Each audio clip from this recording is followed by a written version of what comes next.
Horatio. Welcome, good Marcellus. What has this thing appeared again tonight?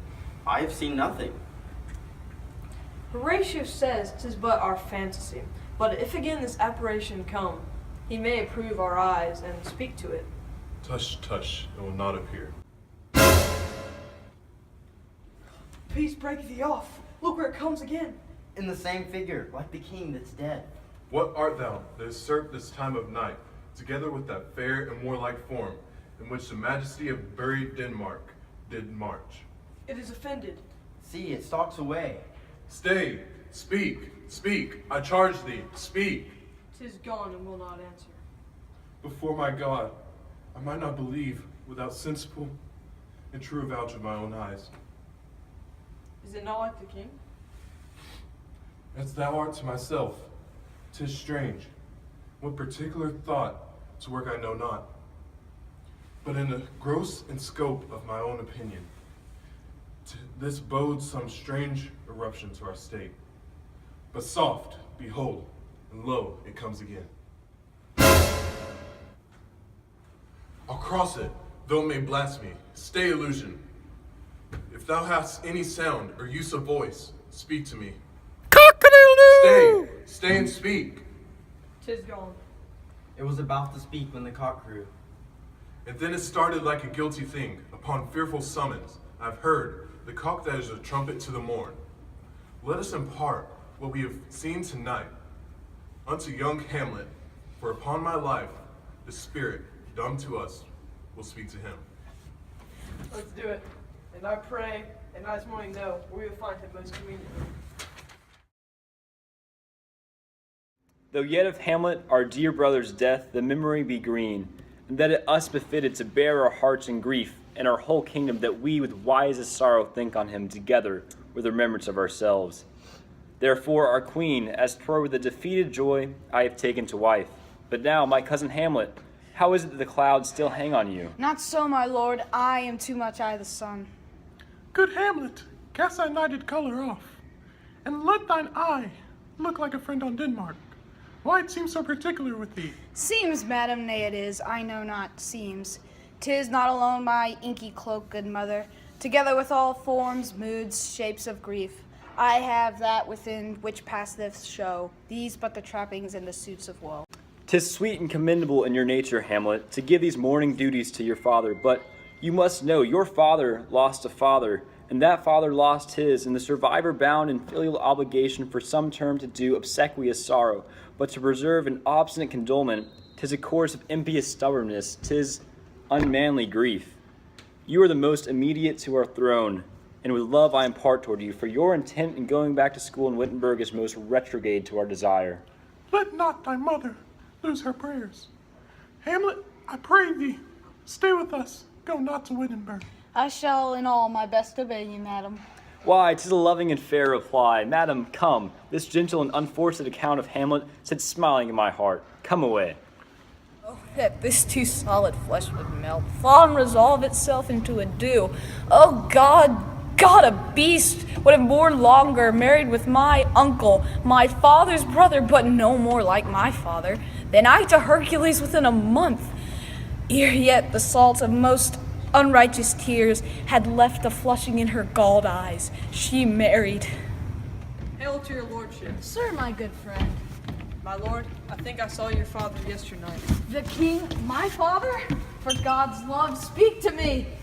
2 nights together had these gentlemen, Marcellus and Bernardo, on their watch, in the dead vast in the middle of the night. Been thus encountered, a figure like your father. But where was this? My lord, upon the platform where we watched. I will watch tonight. Perchance 'twill walk again. My necessaries embarked. Farewell. And sister, as the winds give benefit and convoys assistant, do not sleep, but let me hear from you. Do you doubt that? For Hamlet in the trifling of his favor, hold it a fashioned and a toy in blood, a violet in the youth of primy nature. Forward, not permanent, sweet and not lasting.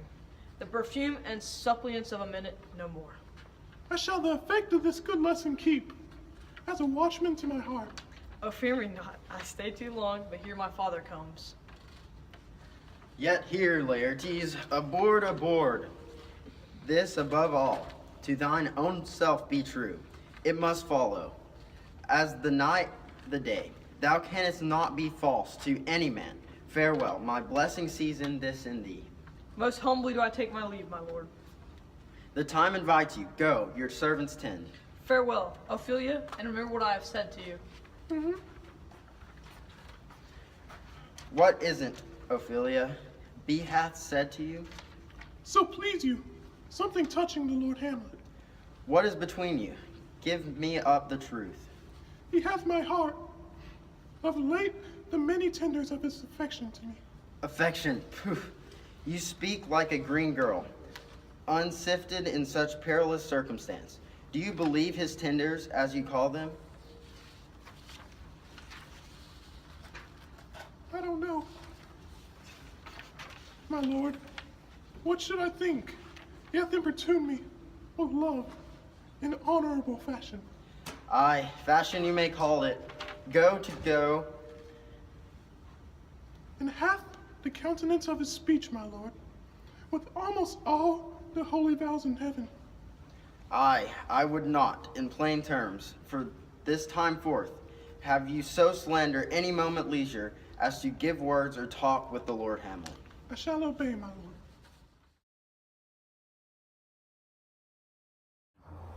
The air brights shrewdly, it is very cold. Look, my lord, it comes.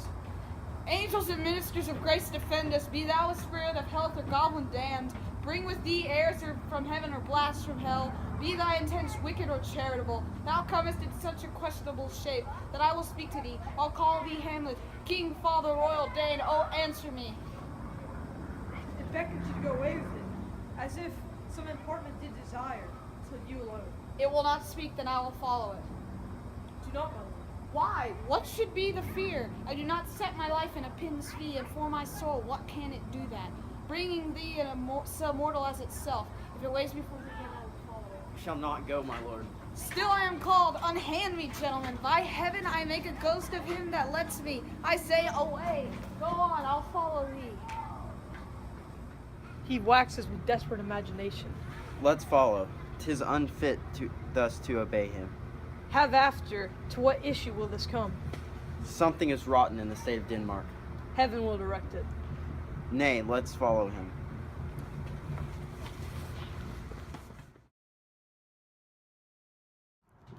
I am thy father's spirit, doomed for a certain time to walk the night, and for the day confined to fast and fires, till the foul crimes done in my days of nature are burnt and purged away. But that I am forbid to tell the secrets of my prison house, I could tell a tale unfold whose lightest word would harrow upon thy soul and freeze thy young blood. But this eternal blazon must not be to ears of flesh and blood. List, list, oh list, if thou ever didst thy father love. Oh, God. Revenge is foul and most unnatural murder. Murder? Murder most foul, as in the best it is, but this most foul, strange, and unnatural. Haste me to note that I, with wings as swift as meditation or thoughts of love, may sweep to my revenge. I find the app now, Hamlet here. 'Tis given out that sleeping in my orchard a serpent stung me. But no, thou noble youth, the servant that did sting thy father's life now wears his crown. Oh, my prophetic soul, my uncle! I, that incestuous, that adulterate beast, with witchcraft of his wits, won to his shameful lust the will of my most seeming virtuous queen. O Hamlet, what a falling off was there! But soft, methinks I scent the morning air. Brief let me be, sleeping within my orchard. My custom always of the afternoon, upon my secure hour thy uncle stole, with the jurs of cursed Habona in a vial, and in the porches of my ears did pour the leprous distillment. And with a sudden vigor it doth possess, and curd like eager droppings into milk, the thin and wholesome blood. So did it mine, in a most instant tedder barked about, most Lazar-like, with vile and loathsome crust all my smooth body. Thus was I, sleeping by a brother's hand, of life, of crown, of queen at once dispatched, cut off, even in the blossoms of my sin. Oh, horrible! Oh, horrible, most horrible! If thou hast nature in thee, bear it not. Let not the royal bed of Denmark be a couch for luxury and damned incest. But howsoever thou pursues this act, taint not thy mind, nor let thy soul contrive against thy mother aught. Leave her to heaven, and to those thorns that in her bosom lodge, to prick and sting her. Fare thee well at once. Adieu, adieu, adieu. Remember me. Remember thee? Aye, thou poor ghost, while memory holds a seat in this distracted globe. Remember thee? Yea, from the table of my memory, I'll wipe away all trivial, fond records, and thy commandment all alone shall live. Within the book and volume of my brain, unmixed with brains or matter. Yes, by heaven, O most pernicious woman! O villain, smiling, damned villain! So, uncle, there you are. Now to my word. It is adieu, adieu, remember me. I have sworn. I have heard the cock that is the trumpet to the return. Crap, I forgot. I'm sorry. Quiet on set, action. Hold it, Bernardo. Say, what is Horatio there? A piece of it. I didn't know which paper it was. I'll cross it the blast. Darn it! Cut. Okay, ready. Quiet on set. Cast thy knighted color off, and let thy eyes shine like a friend on Denmark.